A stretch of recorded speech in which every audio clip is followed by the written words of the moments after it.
Imagine waking up tomorrow to the sound of sirens, not the usual ambulance or police sounds, but something far more terrifying. A nuclear missile is en route to the United Kingdom. It's not a drill. It's not a movie. It's real. In just minutes, one of the world's most powerful nations could be reduced to ash. The question is, what exactly would happen next? Who survives? What cities vanish? How does the world react? And could life ever be the same again? At exactly 9:02 a.m., NATO radars detect an unidentified ballistic missile launch from an undisclosed location. Speed? Mach 20. Destination? Somewhere near London. The Prime Minister is rushed to a secure facility. Nuclear submarines are placed on high alert. But with only minutes to impact, there's little time to react. Mobile phones across the UK buzz with an emergency alert. Seek shelter immediately. Nuclear threat inbound. The streets of London erupt into panic. Traffic jams. People crying. Prayers whispered. Parents running with children in their arms. At 9:08 a.m., a 1-megaton nuclear warhead explodes above Westminster. The flash is blinding, brighter than the sun. In the first millisecond, a fireball forms over the city, reaching temperatures hotter than the surface of the sun. Every structure within 1.5 kilometers, Buckingham Palace, Westminster Abbey, Big Ben, is instantly vaporized. 500,000 people die within seconds. Another million suffer severe burns, radiation, or trauma. A mushroom cloud rises over 10 kilometers high, visible from Paris, Dublin, even parts of Norway. The blast wave travels outward at 800 kilometers per hour. Windows shatter as far away as Reading. Fires ignite across a 10-kilometer radius. The heat wave scorches skin, melts cars, and turns buildings into fuel for a citywide inferno. Survivors gasp for air as the firestorm consumes all oxygen nearby. Hospitals are gone. Firefighters are overwhelmed or dead. The famous red buses, now twisted metal husks in streets choked with ash.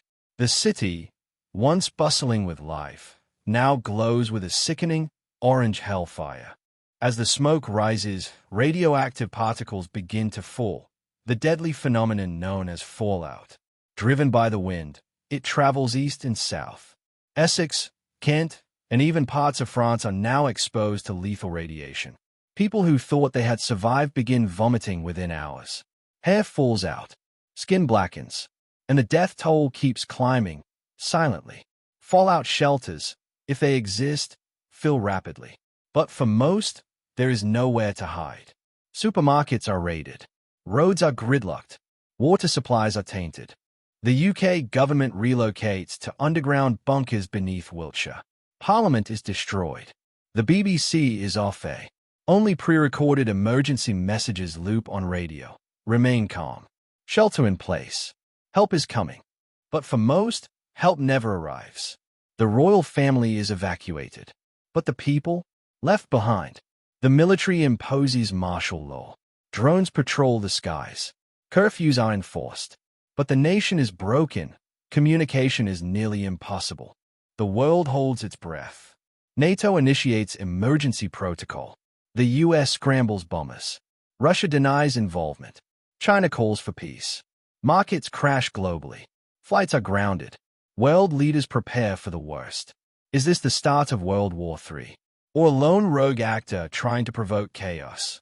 One nuke could trigger a chain reaction that changes human history forever. Those lucky, or unlucky, enough to find shelter must now survive. Cramped bunkers. No sunlight. No certainty. Water is rationed. Food runs out quickly. Families cling to radios, hoping for updates. Children draw on concrete walls to pass the time. The mental toll is enormous. Suicides rise. Violence erupts even underground. Humanity, reduced to shadows in the date, waiting for a world that might never return. The pound crashes. Banks close indefinitely. Supermarkets are looted, then abandoned. Unemployment hits 80%. Trade with Europe halts. Refugees flee to Scotland, Ireland, or anywhere untouched. Riots break out. The once proud United Kingdom is now a humanitarian disaster zone. Rebuilding? It may take decades, if it happens at all. Should the UK strike back? If the attacker is identified, would retaliation mean global extinction? Or is this a chance to reflect on why we ever built these weapons in the first place? Maybe this horror awakens the world. Or maybe it starts the final chapter of civilization. One nuke, one moment, a future gone in a flash. This was a hypothetical, a terrifying what-if. But the weapons are real. The politics are real. And the threat? Closer than we think. The only thing more powerful than a nuclear bomb is the choice not to use it. So let's hope this never leaves the realm of imagination.